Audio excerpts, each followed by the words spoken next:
My girlfriend, Bethany Olson, and I are known as the two pillars of the surgical department. Bethany is an extremely skilled surgeon who has developed her own unique surgical method. Meanwhile, I'm well known for being able to deal with all sorts of complications and side effects, no matter how tough they are. Throughout our 5 years of relationship, Bethany keeps her guard around me to prevent me from learning her techniques. She refuses to let me watch her surgical footage. Even if we end up in the same surgery, she'll always hide the most critical step from me. She does all this simply because she's afraid that I might steal her job. Later on, my mom becomes terribly ill. Only Bethany is capable of performing a life-saving surgery on her. I get down on my knees and beg Bethany desperately to save my mom, yet she refuses to operate on my mom, no matter what. Bethany even sneers at me. It so happens that your mom falls ill at such a right timing, eh? I think you just want me to operate on her right in front of you so that you can learn my techniques. In the end, my mom's heart stops beating in the ICU. When I'm dealing with the post-mortem process, I accidentally overhear Bethany's conversation with a colleague.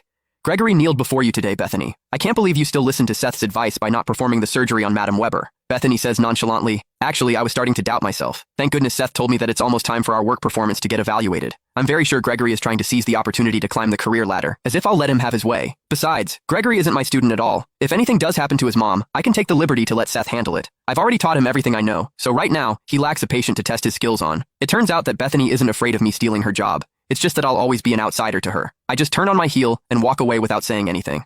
After all, I still have to see my mom off one last time. As for Bethany, she has nothing to do with me the moment she refuses to perform the surgery on my mom. When I brought my mom's ashes back home for the memorial service, my relatives gossiped behind my back. Her son and his girlfriend are both such talented doctors, and Connie still didn't even make it to 60. What a miserable life she had. Another said, who knows what really happened? Gregory's girlfriend didn't even bother coming back with him. Maybe she saw Connie as nothing but a burden, so she didn't bother saving her. Every word felt like another knife twisting in my chest. Right then, my aunt, Annie Weber, stormed over, slapped me, and yelled, Gregory Harrington, your mother gave you everything she had. She raised you alone, worked herself to the bone to put you through university, and even drained her savings to buy you an apartment in the city. How could you do this to her? Tears streamed down my face as everyone pointed fingers. I couldn't defend myself. If I'd listened to my professor and gone into the same specialty as Bethany Olson, Mom might still be alive. Back then, Bethany told me, I want to devote myself to one specialty and become the best at it. You should focus on post-op complications and be the one backing me up. I never imagined those words would come back to haunt me. My phone started ringing nonstop. It was Bethany. I declined, but she kept calling. I was about to block her when I accidentally answered.